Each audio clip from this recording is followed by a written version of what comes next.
Hoje nós vamos reagir a um julgamento do STF, em que o STF analisou se prova obtida por meio de aparelho celular que é encontrado na cena do crime tem que ser admitida no processo ou não. Ou seja, se essa prova é lícita ou ilícita. O que acontece? Um caso chegou lá no STF em decorrência de um roubo. Uma pessoa, ela estava saindo do banco e ela foi vítima desse crime e ela tentou resistir. Então, quando o bandido conseguiu levar embora a bolsa dela, que tinha 2 celulares, dinheiro e outras coisas, esse bandido acabou deixando cair o próprio celular dele. Então, a polícia, quando chegou, investigou esse celular sem autorização judicial e encontrou provas que permitiam que fosse encontrado o autor desse crime e ele pudesse ser acusado, só que no processo ele veio a ser absolvido, porque se entendeu que essas provas que foram encontradas no aparelho celular seriam provas ilícitas.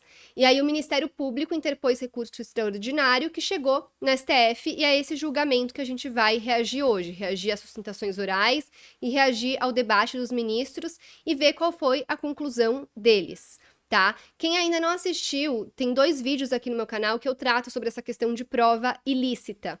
Então eu vou deixar aqui na descrição, vai aparecer aqui em cima, é muito legal que você assista para você entender ainda melhor toda essa discussão. E eu já vou deixar aqui adiantada a minha opinião. Minha opinião prévia sem assistir o debate, lógico que eu tô sempre aberta a mudar de ideia e a um debate respeitoso, mas a minha opinião inicial é que eu não vejo como a gente defender que as provas encontradas num aparelho celular que é encontrado na cena do crime não possam ser utilizadas para acusar um bandido, para que esse bandido seja condenado. Porque se a gente tem essa ideia de um formalismo exagerado, um garantismo exacerbado para proteger os direitos individuais e fundamentais da pessoa que está sendo acusada, que, lógico, é importante a gente ter o devido processo legal, segurança jurídica, principalmente o direito ao contraditório. Só que quando a gente passa a ter um formalismo exagerado para a proteção de direitos individuais fundamentais do acusado, a gente deixa de lado os direitos fundamentais do resto da população, que pela absolvição de uma pessoa que tem prova que ela foi a pessoa que cometeu o crime, vai ficar sujeita a essa pessoa cometer esse crime novamente. Então, a gente precisa ter essa ponderação, acredito eu, nesses casos. Eu não atuo em direito penal, eu atuo em contencioso cível, então, lógico que eu não tenho um estudo tão aprofundado dessa área, mas falo aqui não só como advogada, mas como uma pessoa que entende que aqui no Brasil a gente tem um formalismo que acaba muitas vezes protegendo só a pessoa acusada de cometer um crime e deixa de lado a segurança pública, tá? Então, acho que a gente tem que pensar que não dá para ter um formalismo exagerado. Essa é a minha opinião prévia, como eu falei, tô sempre aberta a um debate respeitoso. Mas vamos então ao que interessa. Para quem não me conhece, meu nome é Michelle, eu sou advogada, mestre em Direito pela PUC-SP, doutoranda pela FADISP e professora universitária.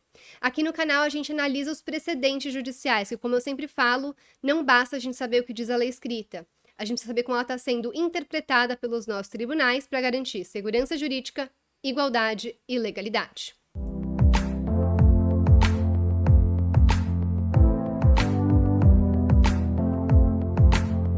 Então, vamos ver aqui a sessão de julgamento. Eu tô assistindo pela primeira vez, então é a primeira vez que eu vou assistir o debate e reagir junto com vocês.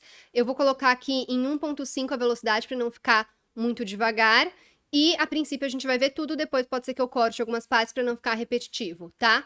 Mas vamos, então, começando pela sustentação oral do advogado que está defendendo o acusado, tá? Então, como eu falei, esse caso chegou por meio de um recurso extraordinário interposto pelo Ministério Público e o advogado da pessoa que foi absolvida vai sustentar oralmente para defender a manutenção do acórdão de segunda instância. Então, vamos começar por essa sustentação, porque antes eles tinham feito só um resumo, igual eu fiz no começo do vídeo. Estamos nos referindo, no caso em tela, em quê? Em dados estanques, representativos da nossa intimidade, da nossa imagem, da nossa vida privada. E acho extremamente importante que isso fique enfatizado, não por acaso, o tema foi reconhecido como de repercussão geral. Porque, na realidade, quando se pensa em dados estanques como sigilo de dados bancários, financeiros, né, planilhas financeiras. Quando se pensa, por exemplo, em um aparelho celular, caixa de diálogos, quando se pensa em álbum de fotos, imagens, vídeos, na realidade, a nossa vida privada hoje encontra-se armazenada em um aparelho celular, né, vulgarmente conhecido como smartphones. Então, na realidade, estamos debruçados aqui sobre o artigo 5º, inciso 10 da Constituição, né, presente, né, a preservação, a tutela, a intimidade, a imagem, a vida privada, embora até, de certa maneira, fosse desnecessário, porque esse grau, essa camada de sigilo de dados já está incerta no artigo 5º, inciso 10 da Constituição, o Constituinte recentemente fez questão de reforçar ainda mais essa intimidade considerada sigilo de dados, haja vista a inclusão do inciso 79 no artigo 5º da Constituição, né? Inclusive consagrando a proteção robustecida pela Lei Geral de Proteção de Dados. Então, na realidade, o que temos no caso concreto? Né? Um evento delitivo, sem sombra de dúvidas, e o acesso a dados sensíveis daquele indivíduo. Porque, na realidade, a polícia, ao acessar aquele aparelho celular, primeiramente, vislumbrou o álbum de fotos do imputado. Nesse álbum de fotos, identificou-se aquela que seria, ao menos à época, a sua namorada. A partir daí, investigou, igualmente, o histórico de chamados daquele aparelho celular. E, por último, a agenda de telefones. Então, na realidade, se tem, no caso concreto, uma intervenção bastante potente, bastante invasiva à intimidade. Porque a verdade é que, nos dias de hoje, um smartphone equivale exatamente o quê? A um computador, a um mini computador. Onde, na realidade, toda a nossa vida está lá. Muito bem falado, ele está falando muito bem, o advogado tem uma ótima oratória, ótima sustentação oral, mas com todo respeito, eu gostaria de fazer um contraponto, porque entendo, lógico, a proteção constitucional a dados e a intimidade e tudo, mas o ponto aqui, a meu ver, é que a pessoa que comete um crime de roubar um celular, e a gente sabe que, felizmente, essa vítima, ela não teve nenhum dano físico, ela tá bem fisicamente, apesar, lógico, imagino, do susto que ela levou e do trauma que isso pode deixar, mas fisicamente ela tá bem, mas a gente sabe que no Brasil muitas pessoas morrem porque um bandido quer roubar um celular. Então, nesse caso, eu entendo que a pessoa que rouba o celular, ela não se importa, muitas vezes, com a vida da pessoa que ela tá roubando, e ela também não se importa com a intimidade da pessoa que tá tendo o celular roubado, porque o celular que é roubado, com certeza ele vai ser vasculhado e a pessoa não vai ligar pra intimidade e não vai pensar, ai, não posso mexer nos dados do celular que eu roubei. Então, a gente tem que ter um balanceamento entre qual princípio a gente vai ter que proteger. Se a pessoa se colocou nessa situação e ela mesma deixou o celular na cena do crime, e ela se colocou nessa situação, ela não pode querer ter a intimidade dela protegida se ela já violou a intimidade da pessoa que ela roubou. Enfim, eu entendo que a gente tem que fazer, sim, essa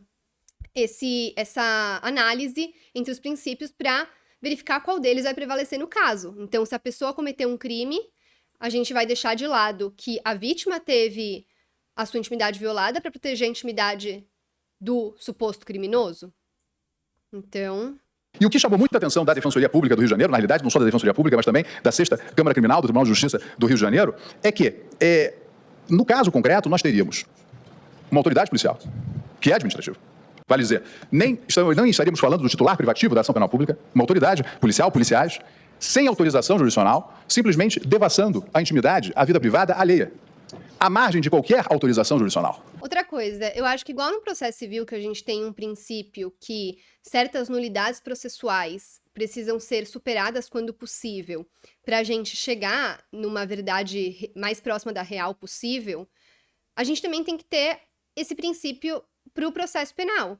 Porque, então, se o que precisava era de uma autorização judicial e não teve essa autorização, porque os policiais já foram investigar o celular que foi deixado na cena do crime, a gente tem que verificar, não teria tido a autorização judicial? Porque me parece que se tivesse sido feito o pedido da autorização judicial, isso teria sido autorizado, porque foi deixado um celular na cena do crime e era imprescindível aquilo para encontrar a pessoa que cometeu o crime.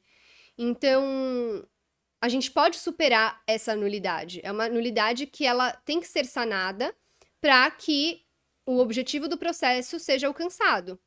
Agora, também é importante pensar, quando são deixadas provas na cena do crime, o quanto antes, às vezes, você conseguir analisar essas provas para encontrar o autor daquele crime, o tempo conta. Então, eu imagino que até conseguir uma autorização judicial muitas vezes pode demorar, e naquele momento era urgente até para a pessoa não conseguir fugir, não sei direito todos esses detalhes do caso, mas imagino que também tenha justificativas para isso. Então, causa espécie que um órgão de repressão estatal, que, reitero, nem o titular privativo da ação penal possa ter acesso e vulnerar garantias fundamentais à margem de qualquer devido processo legal. Nada obstante, o artigo 554 da Constituição preconizar que ninguém será despido dos seus bens nem da sua liberdade sem passar por um devido processo legal, que, por óbvio, é conduzido e presidido por quem? Pela autoridade judiciária. Mais uma vez, com todo respeito, a pessoa que é vítima do crime, ela foi despida da sua liberdade e ela teve o seu bem tomado sem o devido processo legal por uma pessoa que entende que ela pode estar acima da lei e pode sair e roubar uma pessoa. Então, é isso que eu tô falando. Eu acho que a gente tem que entender a necessidade da gente ponderar, eu tava me fugindo essa palavra, da gente ponderar os princípios que estão em jogo em um processo. Mais do que isso, né? Nenhuma lesão ou ameaça de lesão a direito pode ser subtraída do conhecimento do Poder Judiciário. Então, se prevalecesse uma ótica segundo a qual a polícia pudesse, de fato, ter acesso direto a esses dados, uma intervenção do Poder Judiciário aqui só se daria de maneira repressiva, ou seja, quando já causada aquela lesão. E, quando se invoca o devido processo legal, é importante dizer que, na realidade, o nosso ordenamento não dá a menor guarida para o que foi feito no caso concreto, para o que a polícia fez. Muito pelo contrário. O artigo 244 do CVP, de fato, preconiza a busca pessoal, autoriza a busca pessoal em determinados casos sem mandado, quando, por exemplo, em casos de fundada suspeita ou no bojo de uma captura flagrancial, mas essa busca pessoal, na realidade, encerra uma intervenção leve, uma intervenção corporal não invasiva, superficial, que pode alcançar, sim, bens móveis portados pela pessoa, como uma mochila, uma bolsa, mas no caso do aparelho celular em si, estaríamos dando um salto demasiado, porque, na realidade, estaríamos diante de uma medida absolutamente invasiva e que, reitero, pode ser realizada, porém, mediante o prévio controle jurisdicional. E aí uma dúvida que surge é, mas e o risco de perda da prova? Haveria esse risco? Não. Por quê? Porque, na realidade, estamos falando de dados que já estão armazenados no aparelho celular. E as medidas que serão tomadas são mais do que suficientes à neutralização de qualquer risco. Por quê? Aquele aparelho celular vai ser simplesmente acautelado, vai ser levado à autoridade policial e, a juízo da autoridade policial, virá uma representação pedindo a quebra de sigilo dos dados lá armazenados. E é importante que esse fenômeno, na realidade, não é estranho, inclusive no direito comparado. Se formos à jurisprudência da Suprema Corte norte-americana, nós temos o caso Riley versus Califórnia, relativamente recente, de 2014, quando assim decidiu a Suprema Corte norte-americana, no sentido de que não haveria necessidade, é um caso muito similar ao que estamos aqui debruçados sobre. Por quê? Porque foi uma hipótese em que o Riley foi detido por uma violação de trânsito, estaria na posse de armas ilegalmente e depois, vasculhando o aparelho celular, reuniram-se elementos que dariam conta que ele faria parte de uma associação criminosa. Ou seja, mutatis mutandis é a mesma situação. E no voto potente do Justice Roberts, ficou muito claro que, na realidade, não haveria a necessidade de tamanho assodamento na medida em que aqueles dados já estariam armazenados naquele aparelho celular. Então, é importante dizer que o que está em debate hoje é algo realmente muito sério, porque esse tema tangencia vários outros que são extremamente caros a este Supremo Tribunal Federal. E é importante dizer que o precedente invocado pelo Ministério Público do Estado do Rio de Janeiro, no seu recurso, é um precedente que já se mostra superado, tá? Considerado, por exemplo, o HC 168.052, de 20 de outubro de 2020, e o RHC 200.118, julgado o agravo regimental desse RHC, em 22 e 9 de março, ambos da relatoria do ministro Gilmar Ferreira Mendes. E o mesmo posicionamento também tem se evidenciado no Superior Tribunal de Justiça, no sentido de se reconhecer que dados constantes, dados do aparelho celular, sensíveis à intimidade, à imagem da vida privada, como são todos esses aqui relatados, dados esses que muitas vezes têm o potencial de revelar segredos absolutamente inconfessáveis, na realidade, estão sim sob o primado do devido processo legal, estão sim sob o primado da reserva de jurisdição e, portanto, não poderia haver esse afastamento por uma iniciativa da polícia. Existe, já me encaminhando ao final, um alerta que precisa ser feito. Qual é? Estamos falando de dados armazenados em um aparelho celular.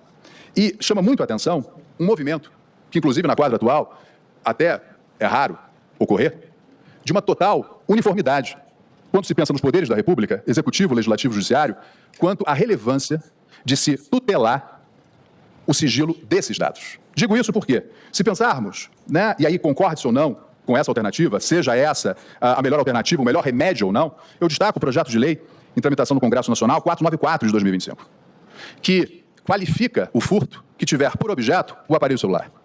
E esse movimento legislativo não está sendo feito em razão do aparelho celular em si, mas justamente pelos dados extremamente sensíveis que o aparelho celular armazena. Dados reveladores, a verdade é essa, de toda a nossa vida privada. Anoto também a audiência pública recentemente presidida pelo ministro Cristiano Zanin, na ADPF 1143, que diz respeito ao emprego de software, né, desse software espião.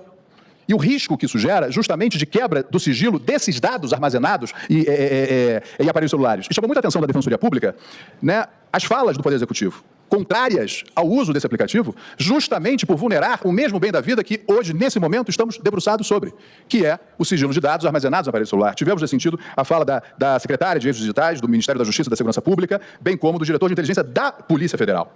E também tramita no Congresso, em paralelo, o projeto de lei 402 de 2025, com o objetivo de estabelecer uma regulação no uso desse software, ministro Cristiano Zanin, justamente para sujeitá-lo o quê? À autorização jurisdicional.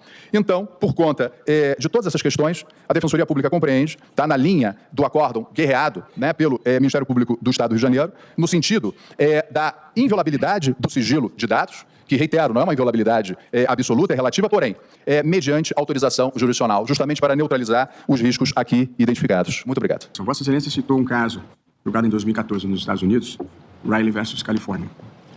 Nesse caso, uma pessoa havia sido parada por um delito de trânsito, uma infração de trânsito, e o policial deu busca e apreensão no celular, examinou, devassou o celular e, com base nesta prova, foi instaurado um processo criminal por um fato que não tinha nada a ver com a infração de trânsito. Descobriram que ele tinha participado de outro crime. Sim. Portanto, foi uma busca e apreensão. Ele foi no bolso desse indivíduo e apreendeu o celular. O caso da relatoria do ministro Toffoli é bem diferente, porque foi imediatamente após um crime, um celular, não houve busca e apreensão.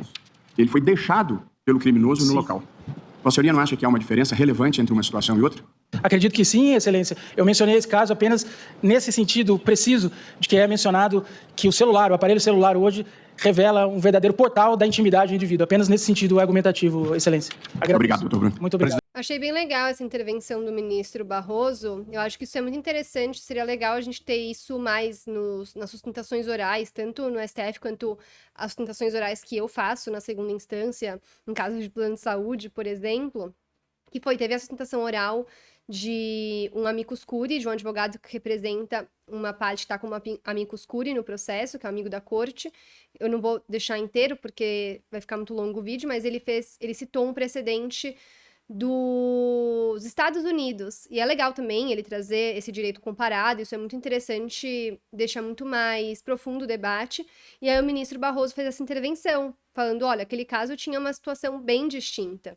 E até devolve a palavra para o advogado para ele dar a opinião dele, para ele poder reforçar o argumento, e o advogado explica, não, trouxe sob essa perspectiva. Então isso é legal, porque se a gente pudesse ter um debate mais amplo, e essa troca entre argumentos que o advogado traz, argumento dos julgadores, a gente poderia chegar num resultado mais definitivo, porque acontece muito em segunda instância, às vezes eu sustento oralmente, e aí os embargadores, no caso, eles começam a julgar, e eu percebo na hora que existe uma premissa equivocada, que eles estão partindo de um fato que, na verdade, não aconteceu. Se eu pudesse, na hora, já falar uma questão de ordem, excelências, e contribuir para o julgamento, além do que eu já falei na minha sustentação oral, a gente já poderia resolver certas questões lá mesmo. Mas, geralmente, quando eu já tentei falar e pedir a palavra novamente, o que acontece é que a resposta é, já foi a sua hora de sustentar, não cabe mais a palavra aqui, o que for necessário, você pode depois fazer por meio de embargo de declaração. E aí acaba trazendo um desdobramento que poderia ter sido evitado no processo, a meu ver, contrariamente ao princípio da celeridade também. Então, achei legal a intervenção do ministro Barroso. A questão é muito importante. Na verdade, os projetos de lei que hoje correm no Congresso Nacional para aumentar a pena de furto ou de celular, não tem nenhuma ligação com os dados que os celulares armazenam. Na verdade, os dois projetos se dão porque é furtado ou roubado um celular no Brasil a cada 35 segundos. Então, em um minuto, são roubados ou furtados 2 celulares no Brasil. É o país com o maior número de roubos e furtos de celulares. 11,5% da população brasileira já teve pelo menos uma vez um celular roubado ou furtado, até porque o Brasil, lamentavelmente, é o maior mercado de receptação de celular. É por isso dos projetos, a razão é essa. Até porque, uma vez furtado ou roubado o aparelho celular, imediatamente o receptador apaga todos os dados para já passar para frente. Só para que não haja essa confusão de discussão. Obrigado. Obrigado, ministro Alexandre. Eu ontem recebi, por acaso, o governador do estado do Rio de Janeiro, por acaso pela coincidência de tema, não que eu tenha recebido por acaso. Eu ontem recebi o governador do estado do Rio de Janeiro, lá no Conselho Nacional de Justiça, e a queixa que ele tinha, e preocupante e delicada, é que, em casos de roubo de celular e outros furtos, não propriamente roubo, na audiência, ele me disse, na audiência de custódia, como era furto, frequentemente o juiz relaxa a prisão.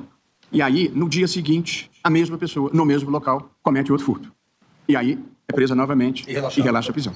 Evidentemente, a audiência de custódia deve evitar as prisões desnecessárias e, no caso de crimes de menor potencial ofensivo, às vezes a prisão não se justifica. Mas no caso de habitualidade criminosa, por evidente, porque senão é um incentivo. O sujeito 24 horas depois está no mesmo lugar praticando a mesma atitude delituosa. Portanto, mesmo na hipótese de crimes leves, se é criminoso habitual, eu acho que não se aplica o relaxamento de prisão na segunda, terceira, quarta vez, por evidente. Muito bom, muito bem colocado também pelo ministro Alexandre e pelo ministro Barroso. E a pessoa que comete esse crime, na primeira vez ela pode roubar e ficar por isso. Mas e se ela acabar num próximo cometendo um outro crime? Um homicídio?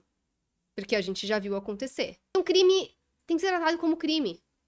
E tem que ter rigor na aplicação da pena, da punição e da própria investigação para impedir que crimes sejam repetidos pelas mesmas pessoas que poderiam já ter sido presas e já poderiam ter respondido e sido punidas por esses crimes. Pois não, ministra Carmen?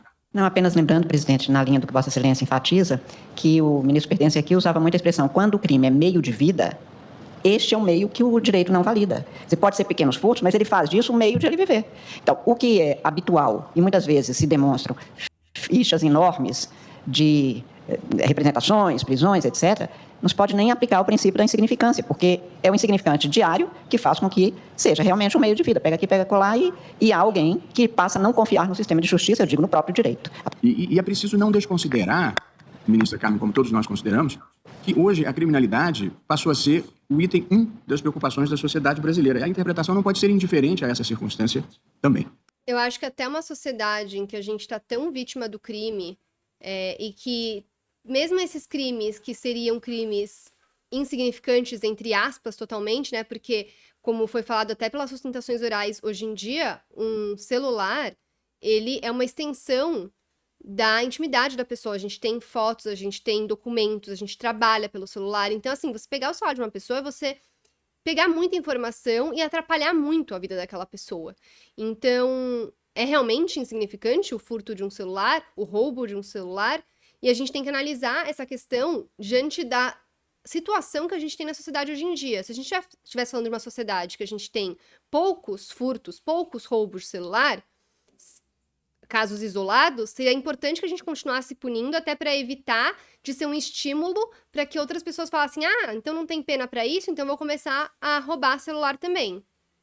Mas, numa sociedade em que a gente já tem uma situação que o próprio ministro Alexandre trouxe um número alarmante de furtos e roubos de celular, a gente precisa ter um rigor ainda maior. Não tem como a gente considerar isso insignificante. Então, acho que essa discussão super pertinente e espero que isso seja levado em consideração no julgamento de outros casos e de outros crimes também. A opção seria nós fixarmos a tese, em primeiro lugar, e depois analisarmos o caso concreto sob a luz da tese. Ou então, fixarmos a tese e, à luz da tese fixada, determinar que o Tribunal de Justiça do Estado do Rio de Janeiro revolva a questão fática ali, que, por exemplo, foi trazida pelo representante da Defensoria Pública. Essa proposta, eu entendo que vai um pouco contra o que eu entendo que seria o correto do sistema de precedentes judiciais, com todo respeito, mas que é um debate interessante.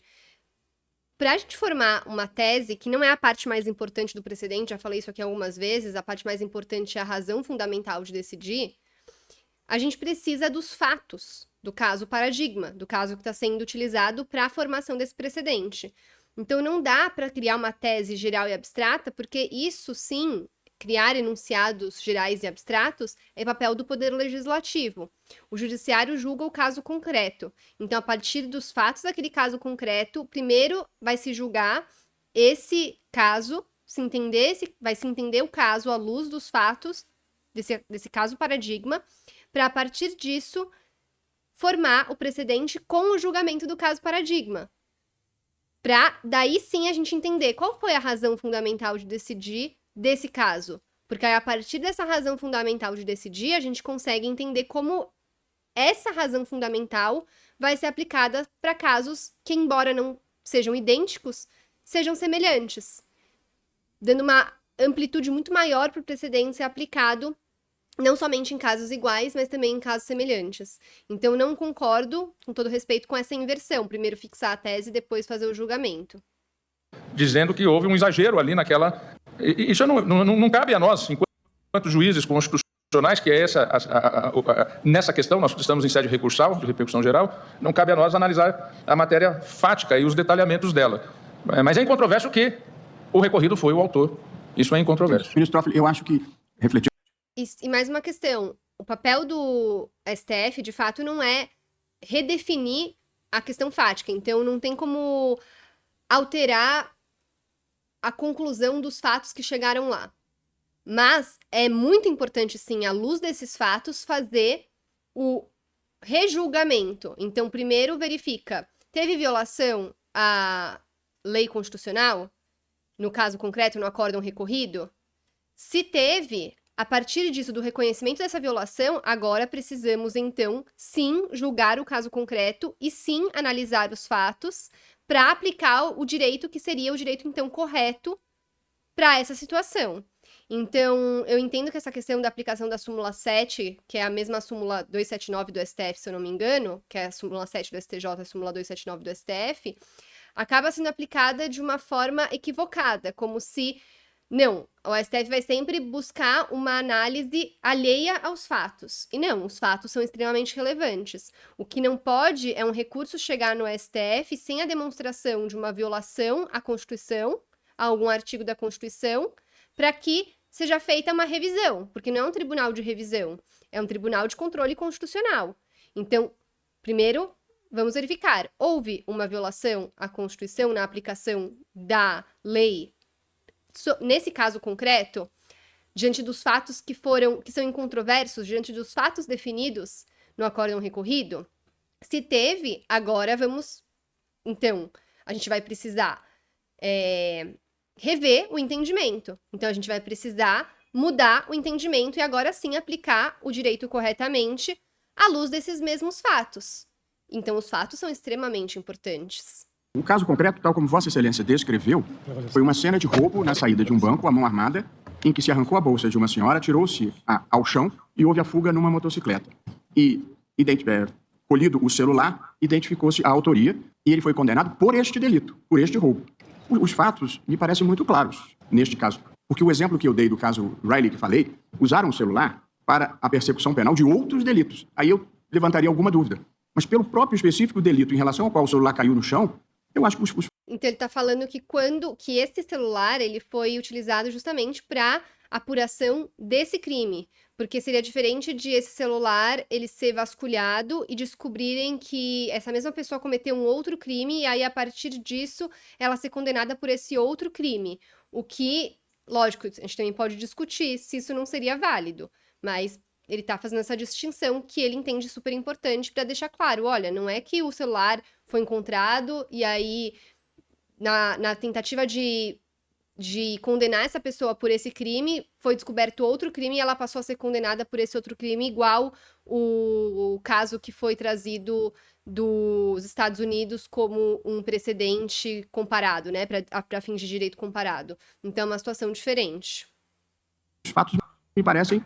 bem Presidente, só para também uma reflexão. Se o caso fosse idêntico, mas ao invés do celular... Ministro Alexandre de Moraes, da direita, na bancada. Uma carta com escritos. A polícia não poderia olhar para tentar localizar? Não seria violação de correspondência. Não seria violação de correspondência. A conta de luz, com o endereço... A conta é dentro do envelope, não seria... Porque, como Vossa Excelência disse, diferentemente dos precedentes, da Suprema Corte e de outros casos, aqui a situação que permitiu a apreensão foi provocada pelo agressor. Ou seja, ele se colocou numa situação... que passa a permitir a possibilidade do encontro fortuito de qualquer documento. Se cai a carteira dele com a identidade, aquelas carteiras que fecham com zíper. A polícia não pode abrir também, tem que pedir autorização judicial para olhar a carteira, ver a identidade. Agora, é diferente de usar aqueles dados para qualquer outra coisa. Mas me parece que nós temos que pensar, nesse caso, o celular, uma evolução de qualquer outro documento fortuito que poderia ser encontrado no momento da prática do crime, sem apreensão. Não houve um movimento da autoridade policial para apreensão. O próprio agressor se colocou naquela situação de risco. Que o ministro Alexandre citou a questão de uma carteira, né? Mas vamos citar, por exemplo, também o celular. Então, a motivação inicial foi para aquele crime específico. Agora, logicamente que, às vezes, as questões se revelam a partir daquela motivação inicial. Então, não havendo aí uma motivação que nós consideremos ilícita, o que corresponde aos demais crimes que estão ali não é porque inicialmente a motivação não foi por aquela razão que isso posteriormente vai ser invalidado. Vou dar o exemplo da carteira. Foi um furto, se evadiu, mas se descobrem ali, por exemplo, notas de dinheiro falsa ou droga, não está ilícita essa prova, simplesmente porque a motivação inicial não foi essa. Apenas deixar isso consignado, porque às vezes a motivação ela foi justificável, e não havia uma previsibilidade de outras circunstâncias que se descobrem depois. Também não poderíamos invalidar essa prova por essa razão. O ministro Toffoli vai conduzir a proposta de tese. A única observação que faria é que se nós agregarmos muitas complexidades, vai ficar uma tese difícil. Eu proporia, ministro Toffoli, na nossa reflexão, que fosse uma tese voltada para este encontro fortuito de celular na cena do crime, independentemente de... Quer dizer, não houve uma... Porque eu acho que há muita diferença entre, como o ministro Zanin falou, entre busca e apreensão e encontro na cena do crime. Então, eu acho que fazer uma proposta tão próxima do caso concreto quanto possível seria a minha sugestão. Essa sugestão, na verdade, devia ser o que sempre vai ser o norte dos julgamentos e da formação de teses pelo STF. É sempre importante que fique adstrito aquilo que está sendo julgado, porque senão abre margem justamente para querer embarcar um monte de outras situações que não chegaram no STF por meio daquele caso concreto. E aí sim vem aquela crítica, mas o STF está legislando, então? Então eu entendo que esse norte que o ministro Barroso trouxe é super importante. E com relação ao que o ministro André Mendonça falou, ele fez justamente aquela intervenção que eu fiz. Se, por meio de uma prova que é encontrada na cena de um crime, se descobre um outro crime, essa prova, para ser utilizada na investigação desse outro crime, não pode ser considerada uma prova que tem que ser invalidada? A gente vai deixar de investigar um crime? Então, acho também muito pertinente essa observação dele. Apreensão de celular no local do crime e o acesso a dados que permitam a identificação do seu autor não configuram prova ilícita. Que aí é bem recortadozinho para o caso. Com ou sem serendipidade? Com o Não. Serendipidade. E é um encontro... Não, aqui... Não, aqui o problema é somente a apreensão. É somente a Se apreensão. tiver lá a prova de um sequestro, de homicídio, a autoridade policial não pode usar. Esse não é o caso. Mas... Não, isso eu entendo, mas vai surgir. Mas veja a minha proposta, ministro Alexandre. A apreensão do celular no local do crime e o acesso a dados que permitam a identificação do seu autor não configuram prova ilícita. Achei ótimo. Essa tese está bem restrita aos fatos do caso concreto e bem objetiva. Achei que está muito boa a proposta dele. Portanto, a tese é restrita à identificação do autor. Ou não, ministro Alexandre? Presidente, eu queria fazer rápidas 3 considerações envolvendo isso. Nós temos que tomar cuidado para não usar o termo apreensão do artigo 6º para um encontro fortuito, porque não se trata de uma apreensão efetiva. Então, nós temos que englobar, me parece, as duas situações. Um segundo ponto, ministro Flávio, para simplesmente poder apreender, seja da forma do artigo 6º, seja em caso fortuito, nós não precisamos de tese, porque isso já é possível. Concordo, sem dúvida. E um terceiro ponto, eu gostaria de recordar todos que o Supremo Tribunal Federal, até com base na doutrina italiana, o Supremo Tribunal Federal entende que a prova de crimes fortuitos, encontrados fortuitamente, desde que não haja desvio de finalidade, é lícita. E eu explico, aqui dou um exemplo que nós já julgamos. Se há uma interceptação judicial para um determinado crime, tá? Uma interceptação judicial para uma organização criminosa de tráfico ilícito de entorpecentes. Autorizada judicialmente. Autorizada... Esse é o ponto. Porque agora não há essa diferença. Autorizada judicialmente para tráfico ilícito de entorpecentes. E se encontra fortuitamente a prova de um homicídio, nós admitimos isso. Isso é admitido. Então, fazendo o paralelo, se nós fixarmos, me parece, a tese é de que a prova... É admitido e tem que continuar sendo admitido, porque vai fazer vista grossa para um outro crime gravíssimo que foi encontrado numa interceptação telefônica autorizada judicialmente. E aí eu entendo que, se aqui nesse julgado eles estão entendendo que a prova encontrada em aparelho celular que é encontrado na cena do crime é uma prova lícita, da mesma forma, se nesse celular for encontrada a autoria de outros crimes, esses crimes também podem ser investigados e a pessoa pode também vir a ser condenada. Porque se é lícita, o que for encontrado nesse aparelho também pode ser objeto de prova para outras situações. É lícita nesses fins, para o crime, pegando o exemplo do caso concreto, seria lícita para identificação do autor do roubo. Mas fortuitamente, se achar um outro crime, também é lícita, porque foi um encontro fortuito sem desvio de finalidade. Não, eu entendo. Eu só colocaria em dúvida se a gente deve avançar. Mas, diante da observação do ministro Alexandre, aí eu mudaria a minha proposição para ficar assim. O recolhimento de celular no local do crime e o acesso a dados que permitam a identificação do seu autor não configuram prova ilícita. Aí botei recolhimento em vez de apreensão para não ter dúvida de que não estamos falando de busca e apreensão. Eu estou insistindo nesse ponto porque acho que é uma tese restrita, estreita, o narrow, como se diria na doutrina estrangeira, que resolve o caso concreto e não abre para outras discussões que a gente pode querer amadurecer mais à frente. Eu que sou, nesse caso, insuspeito de ter algum tipo de aversão à polícia, não tem, nem estadual, nem federal, nem nada, mas a questão é a fronteira, como o ministro Cássio acaba de dizer. No momento em que nós dissermos recolhimento, imaginemos uma situação que todos nós julgamos. Crime permanente, depósito de droga, de cocaína. Então, a polícia está autorizada a lá entrar porque tem um flagrante delito. Entra sem ordem judicial. Lá vai ter um celular, ou 2 ou 10. Ele vai ser recolhido. E a autoridade policial não vai ter nenhum controle, a não ser que nós, por isso que eu perguntei da serendipidade, eliminemos a serendipidade, não vai ter fronteira, como o ministro Cássio acabou de dizer. Então, eu particularmente, neste caso, me inclino por uma resposta clara. Mas eu acho que não tem que ter fronteira mesmo. Se encontrou celular na cena do crime, a gente vai investigar, até porque vai encontrar provas talvez para outros crimes. E é importante que a gente tenha rigor na investigação de crimes graves que estão aparelhando o crime organizado. Então, eu vejo como algo que tem que ser investigado, não é que Pode os dados aprender? vão ser... Pode recolher. Não é que os dados vão ser divulgados, né? É uma investigação. Ninguém vai sair divulgando os dados das pessoas e trazendo isso a público. Mas é uma investigação que é necessária. O que for necessário para um processo vai ser juntado. O que não for, vai ser descartado. Pode mandar conservar os dados? Pode e deve, por conta do apagamento remoto. Mas acessar sua corte judicial. Eu acho que é uma resposta assim, mais clara. Vossa Excelência nega provimento ao recurso extraordinário. Nesse caso, a proposta processual que eu ia fazer depois ao relator era nós fixarmos a tese para frente e, nesse caso, nós julgarmos com base nele. Nesse caso, com todo o respeito a quem pensa diferentemente, a gente não dá provimento, é dizer que o sujeito pode roubar uma velhinha, jogar ela no chão e fugir. Por isso que eu defendo o provimento e a tese daqui para frente. Essa é a saída. Eu chegaria até o ponto de, bom, então não vamos fixar tese nenhuma, mas vamos julgar aqui e dar provimento. Porque eu vou ficar, com todas as vezes, envergonhado de dizer que a gente não pode, nesse caso, prender essa pessoa. Senhor presidente, a minha sugestão de metodologia, até pelo horário, seria o seguinte: eu até tenho já uma tese no sentido daquilo que pensou Vossa Excelência. Eu, então, de maneira rápida, para fins de proclamação, para o caso concreto, o meu voto é pelo provimento do recurso extraordinário do Ministério Público e retomar a sentença condenatória, confirmando a sentença condenatória do juiz de primeiro grau. Então, perfeito. Em relação ao caso concreto, poderia já registrar o meu voto nesse sentido. E em relação à tese, dado o adiantado da hora, eu poderia fazer a leitura, como eu disse. É estranho isso, né? Vou julgar o caso concreto e já dizer o resultado. Mas como que a gente pode dizer o resultado de um caso concreto sem o fundamento que está levando para isso? Por isso que me causa estranheza falar, não, a gente tem que concordar que o resultado é esse, mas se nem concordou ainda com a fundamentação, isso me causa um pouco de estranheza. Que é a minha tese atual, de duas teses. Uma tese mais geral e uma tese mais na linha do que Vossa Excelência propôs. E aí amadurecemos. E aí a suspenderíamos e retomaríamos em um outro momento. Primeiro, nas hipóteses de encontro fortuito de aparelho celular na cena do crime, o acesso aos respectivos dados não depende do consentimento do proprietário de prévia decisão judicial. 2, em se tratando de aparelho celular apreendido por ocasião da prisão em flagrante, o acesso aos respectivos dados está condicionado ao consentimento expresso e livre do flagranteado, ou à obtenção pela autoridade policial de prévia decisão judicial. Artigo 7º, inciso 3 e 10, parágrafo 2º da Lei 12.965/2014, que justifique, com base em elementos concretos, a proporcionalidade da medida e delimite sua abrangência à luz dos direitos fundamentais, à intimidade, à privacidade, à proteção dos dados pessoais e à autodeterminação informacional, inclusive nos meios digitais. Artigo 5º, 5 e 79 da Constituição. Nesses casos, a celeridade se impõe, devendo a autoridade policial atuar com a maior rapidez e eficiência possíveis e o Poder Judiciário conferir tramitação e apreciação prioritárias aos pedidos dessa natureza, inclusive em regime de plantão.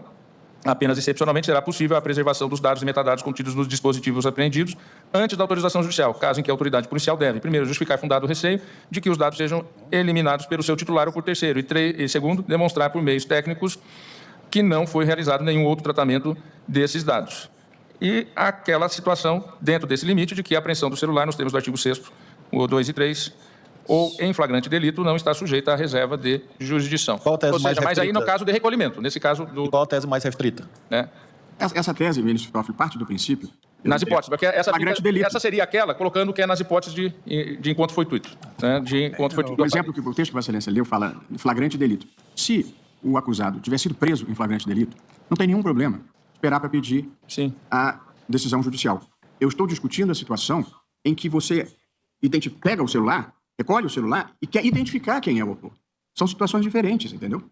Veja, a gente vive num momento de assustadora presença da criminalidade na vida das pessoas. Eu acho que a gente criar dificuldades para a investigação em casos que não há uma violação de direitos humanos e a própria inclusão da proteção de dados na Constituição, por emenda constitucional, não tinha esse foco. O foco era as plataformas digitais e a coleta de dados sobre as pessoas. Não era para restringir a investigação criminal. É porque os dois pilares do modelo de negócios das plataformas digitais são coleta de dados e engajamento.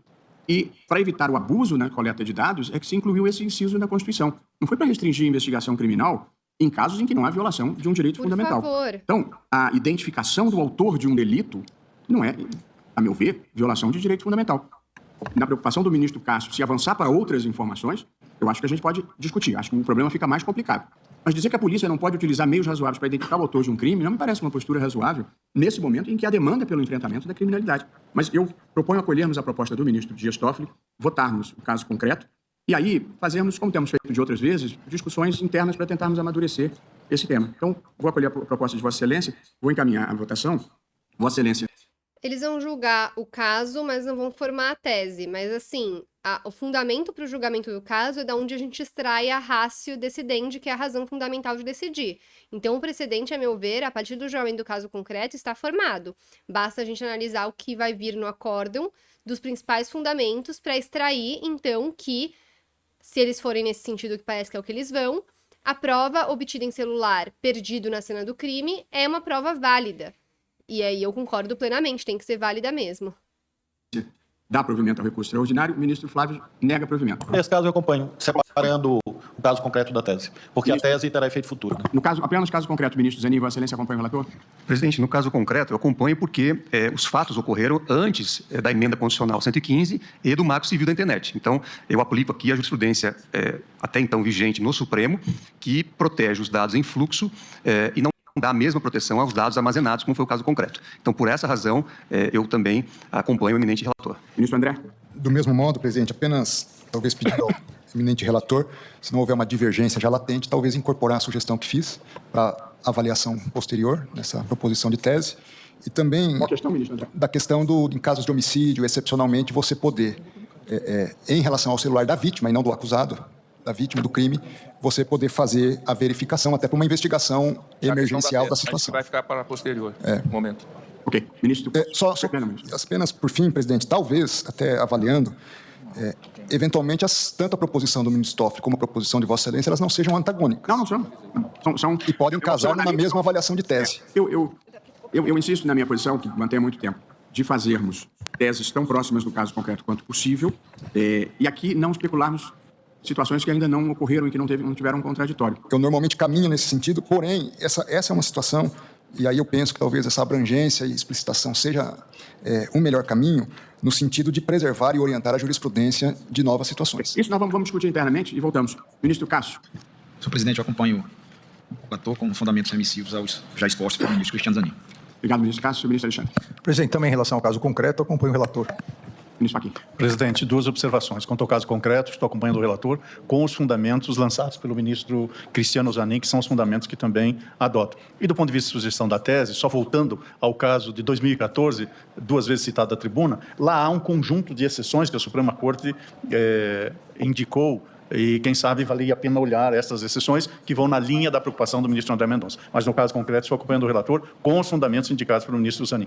Ministro Fux, obrigado. Presidente, também eu acompanho e eu entendo que, no meu modo de ver, esse subterfúgio para anular operações, para anular inquéritos e ações com base em ilicitude da prova, se efetivamente se concluir que efetivamente ocorreu o delito, eu sou absolutamente contrário. Então, eu acompanho o ministro Toffoli e, no sentido que o ministro André Mendonça aqui mencionou, eu entendo que são conciliáveis a tese número 1 do ministro Dias Toffoli com a sua proposição. Se chegamos lá, o ministro Toffoli já votou, ministra Carmen. Também eu acompanho, no caso concreto, o provimento tal como feito pelo ministro Dias Toffoli, presidente. Ministro Gilmar. Eu também acompanho com os fundamentos agora trazidos pelo ministro Zanin.